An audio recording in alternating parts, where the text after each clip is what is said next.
Hello and welcome to all of you. मैं सेल दीपक देवांगन। आज मैं आपके सामने एक और नए वीडियो के साथ पेश हुआ हूँ, जिसमें हम लोग पढ़ रहे हैं 12th क्लास बायोलॉजी का अध्याय नंबर 4, जिसका नाम है जनन स्वास्थ्य, या इंग्लिश में बोलते हैं इसको रिप्रोडक्टिव हेल्थ।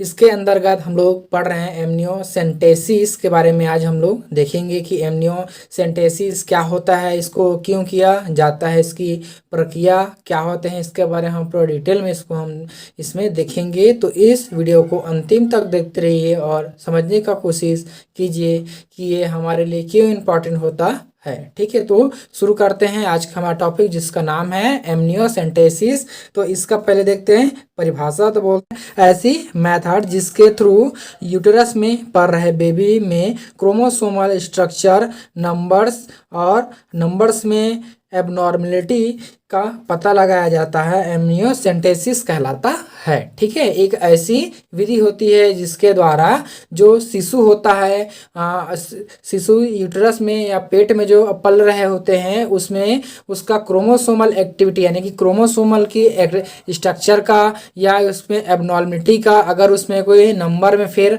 बदल है या उसके क्रोमोसोमल के स्ट्रक्चर में फेर बदल है, उसको पता लगाया जाता है, एमनियोसेंटेसिस ये कहलाते हैं। ठीक है, हमारे पास क्या है डेफिनेशन है, जो कि सिंपल सा रहेगा, इसमें ज़्यादा आपको हार्ड नहीं है।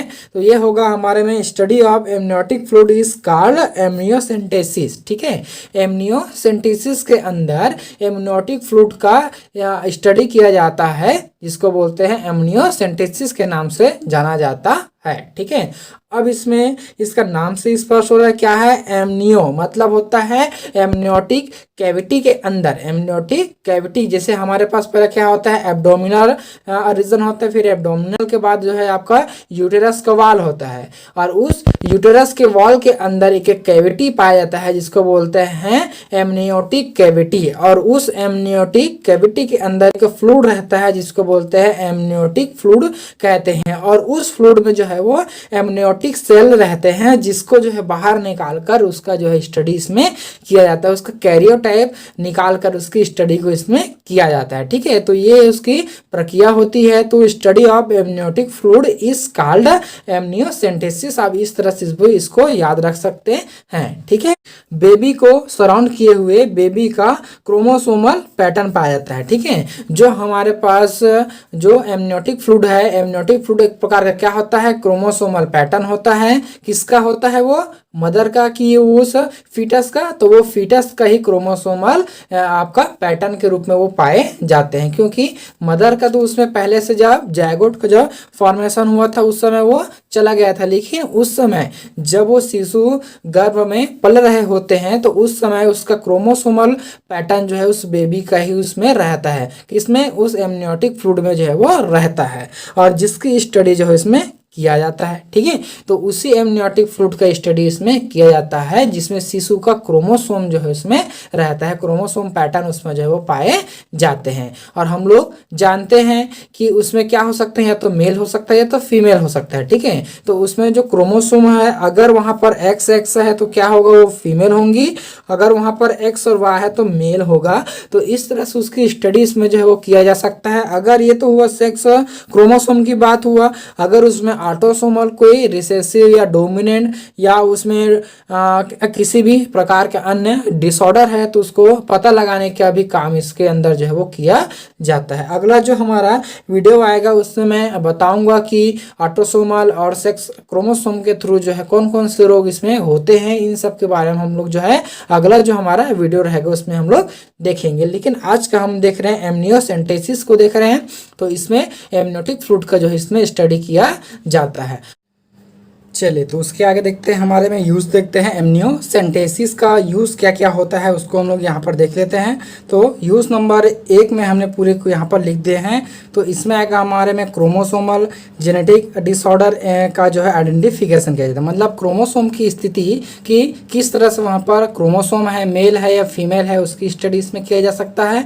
और उसी के तहत जो है जेनेटिक डिसऑर्डर होते हैं उसका आइडेंटिफिकेशन इसमें किया जा सकता है, जैसे कि डाउन सिंड्रोम हो गया, टर्नर सिंड्रोम हो गया, है ना, और आपके जो है लुकेमिया हो सकते हैं, तो और सिकल सेल एनीमिया हो सकता है, हीमोफीलिया हो सकता है, वर्णांता हो सकते हैं। इन सबका जो है यहाँ पर क्या किया जा सकता है, आइडेंटिफिकेशन किया जा सकता है, इसलिए इसका जो है यूज इसमें किया जाता है। ठीक है, एमनियोसेंटेसिस का प्रयोग जो है आपका बहुत सारे रोगों को, जेनेटिक डिसऑर्डर को जो है पता लगाने में इसको जो है किया जाता है।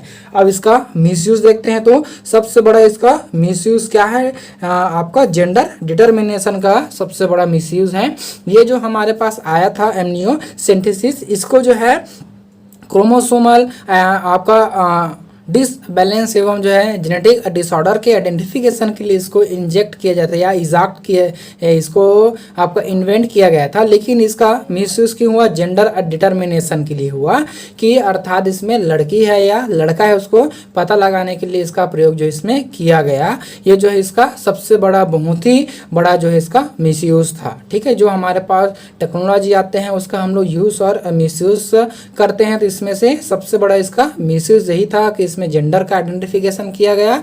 अगर उसके आइडेंटिफिकेशन में अगर वो गर्ल्स है तो उसको जो है वो मार दिया जाता था, अगर वो मेल है तो उसको जो है वो जीवित रखते थे। तो इसका सबसे बड़ा आइडेंटिफिकेशन उसमें करते थे, इसका मिसयूज का एमनियोसेंटेसिस के थ्रू इसमें वो होता था। ठीक है, उसके बाद देखते हैं कि आगे इसमें क्या बोलते हैं। और इसमें लगभग आपके जो है 8 से 12 वीक्स के बाद जो इसका प्रयोग जो है किया जाता है। 8 से 12 वीक्स अर्थात जो है आपका 8 से 12 वीक मतलब क्या होता है, 2 से 3 महीने। ठीक है, 2 से 3 महीने के बाद इसका जो है प्रयोग किया जा सकता है, या उस समय इसको करते हैं, क्योंकि उस समय जो है आपका जो फीटस होता है उसके अल्ट्रासाउंड के जरिए पहले इसका क्या किया जाता है, सोनोग्राफी के थ्रू उसकी पोजीशन को पता किया जाता है कि जो बेबी है वो कहाँ पर है। पोजीशन जब उसमें पता हो जाते हैं तो पोजीशन के पता होने के बाद जो है इसको जो है प्रयोग किया जाता है। तो अल्ट्रासाउंड अगर हमको आपको सुनना है तो वो जो है आपका लगभग तीसरे महीने के बाद हमको जो है वो सुनाई देता है, इसलिए जो इसको 3 महीने के बाद इसको प्रयोग किया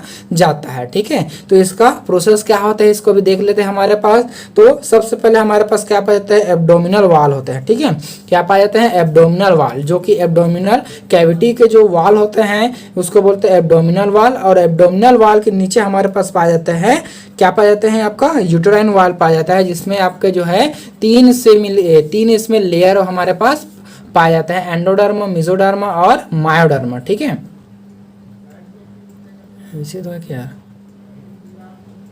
एंडोमीट्रियम, हाँ 3 इसके क्या पाए जाते हैं, लेयर पाए जाते हैं, एंडोमीट्रियम, मायोमीट्रियम और क्या है, पेरीमीट्रियम। ठीक है, तो 3 हमारे पास लेयर होते हैं, तो उसमें यूटेराइन के जो है वाल आते हैं। फिर उसके बाद क्या पाए जाते हैं, उसके अंदर यूटेराइन वाल के अंदर एक कैविटी पाया जाता है जिसको बोलते हैं एमनियोटिक कैविटी के नाम से इसको जाना जाता है, कि गुहा होता है, खांच होता है, जिसमें जो है क्या पाए जाते हैं, आपका एमनियोटिक फ्लूइड जो है इसमें भरे होते हैं।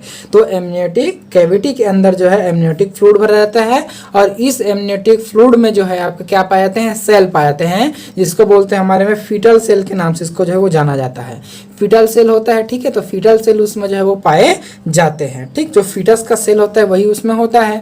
अब उसका जो है क्या कहते हैं, यूज करते हैं सिरेंज की सहायता से, जो इंजेक्शन होता है सिरेंज की सहायता से, जो कि बड़ी वाले निडल के रूप में जो आता है, बड़ा निडल वाले जो सिरेंज आते हैं, मतलब इंजेक्शन आते हैं, उसके सहायता से इसको जो है निकाल, इंजेक्शन कहना और अच्छा नहीं होगा, क्योंकि सिरेंज मतलब एक प्रकार का हिंदी में बोलते हैं इसको पिचकारी, जिसके तहत जो है किसी इंजेक्शन को जो है किसी बॉडी के अंदर जो है इंजेक्ट किया जाता है, या वहाँ से किसी बॉडी फ्लूइड को वहाँ से निकाला जाता है। तो नीडल की सहायता से या सिरेंज की सहायता से उसको निकालते हैं और उसको एनालिसिस किया जाता है। किसको आपका है, आपका ये दिया है हमारे में एमनियोटिक फ्लूइड को जो है उसमें स्टडी किया जाता है। लगभग जो है वो 15 ml से कम उसको जो है निकाला जाता है, या 15 ml तक उसको निकालते हैं। अगर उससे अधिक होता है तब उसके लिए वो हार्मफुल होता है, अर्थात जो 15 ml रहता है या इससे कम रहता है वो हमारे लिए सफिशिएंट रहता है, प्रयोग के लिए वो सफिशिएंट इसमें वो होते हैं। ठीक है, तो समझ में आया आपके पास क्या था, पहले एब्डोमिनल वाल था, ये था हमारे पास एब्डोमिनल वाल। एब्डोमिनल वाल के नीचे पाया जाता है यूटेराइन वाल, और यूटेराइन वाल के नीचे पाया जाता है हमारे में एमनियोटिक कैविटी, और इस एमनियोटिक कैविटी के अंदर एमनियोटिक फ्लूइड भरा रहता है। और ये जो एमनियोटिक फ्लूइड है उसमें आपको फीटल सेल रहते हैं, या एमनियोटिक सेल जो इसमें पाए जाते हैं। और इसी फीटल सेल को जो है वो किया जाता है, बाहर निकालते हैं, किसके द्वारा जो है एक सिरेंज के द्वारा इसको बाहर निकाला जाता है। लगभग कितना, ये 15 ml इसको जो है बाहर निकालते हैं। उसके बाद एनालाइज किया जाता है, किसको, एमनियोटिक फ्लूइड को एनालाइज करते हैं। अब आता है हमारे पास डायग्राम, तो कुछ इस तरह से हमारे पास ये डायग्राम होता है इसका। तो ये देख सकते हैं यहाँ पर, ये उसका क्या है, ऊपर का जो वाल है वो हमारा क्या है, यूटेराइन की वाल है, ठीक है। ये हुआ उसके यूटेराइन की वाल, उसके अंदर जो है कि कैविटी है जिसमें बच्चा जो है वो फिट है, जिसमें बच्चा खेलता है, तो उसको बोलते हैं हमारे में एमनियोटिक कैविटी बोलते हैं। और इसी एमनियोटिक कैविटी के अंदर पाए जाते हैं एमनियोटिक फ्लूइड कहते हैं, ठीक है, जिसको बोलते हैं आम भाषा में पानी बोलते हैं। जब डिलीवरी का टाइम होता है तो उस समय पहले पानी बाहर आता है, फिर उसके बाद अब बच्चे आते हैं, ऐसा बोलते हैं। तो यही एमनियोटिक फ्लूइड उसमें जो है वो रहता है, ठीक है। तो एमनियोटिक फ्लूइड है, और इसी एमनियोटिक फ्लूइड के अंदर हमारे पास पाए जाते हैं क्या, इसमें जो है फीटल सेल, ये जो हमको राउंड राउंड दिख रहा है, ये हमारा क्या है, पूरा फीटल सेल के रूप में वो रहता है, ठीक है। और ये हमारा क्या है, शिशु है, या इसको बोलते हैं बेबी है हमारा, ठीक है। तो इस बेबी में जो है ये एम्ब्रिकल कॉर्ड के थ्रू जो है प्लेसेंटा से जुड़ा हुआ रहता है। तो ये हमारा क्या बन गया, ये प्लेसेंटा है, और ये एम्ब्लिकल कॉर्ड जो है इसके थ्रू ये जो है वो जुड़ा हुआ रहता है, मतलब मां से अटैच हो जो है एम्ब्रिकल कॉर्ड के थ्रू वो अटैच रहता है। इसको हिंदी में बोलते हैं नाभि नाल के नाम से इसको जो है वो जाना जाता है। तो ये देखिए यहाँ पर, ये जो है हमारे सिरेंज है, तो सिरेंज के थ्रू इसको जो है बाहर निकाला जाता है। तो यहाँ से उसको क्या करेंगे, यहाँ से बाहर उसको निकालते हैं, और इसी में एमनियोटिक फ्लूइड जो है आपका विथ डाउन, ठीक है। तो एमनियोटिक फ्लूइड जिसमें जो है वो भर लिया जाता है, लगभग कितने 15 ml से कम इसमें जो है वो भरा जाता है, या 15 ml तक इसमें भरते हैं। और इसी का जो है एनालिसिस करते हैं, और इसी का हमारे में क्या बनाते हैं, कैरियोटाइप इसमें जो है बनाया जाता है। कैरियोटाइप मतलब होता है जो हमारे में 23 पेयर, मतलब 23 जोड़े जो हमारे पास क्रोमोसोम होते हैं, उसको एक सिरेंज में जो है उसको अरेंज करना, 1 2 3 4 करके 23 तक उसको क्या करना, सिरिंज में जो है एक लाइन में जो है उसको सीरीज में अरेंज करना जो है क्या कहलाता है, कैरियोटाइप कहलाता है। और उसको देखकर आइडेंटिफाई किया जाता है कि उसमें किसी भी प्रकार का डिसऑर्डर तो नहीं हुआ है, उसका आइडेंटिफिकेशन जो है इसी के थ्रू इसमें किया जाता है। जैसे कि मैं यहाँ पर डायग्राम है, तो ये उसका कैरियोटाइप का डायग्राम है, कुछ इस तरह से इसमें कैरियोटाइप के डायग्राम होते हैं, ठीक है। आई होप कि आपको ये टॉपिक समझ आया होगा। तो आज के लिए इतना ही, देखते रहिए हमारा यूट्यूब चैनल। धन्यवाद, थैंक यू।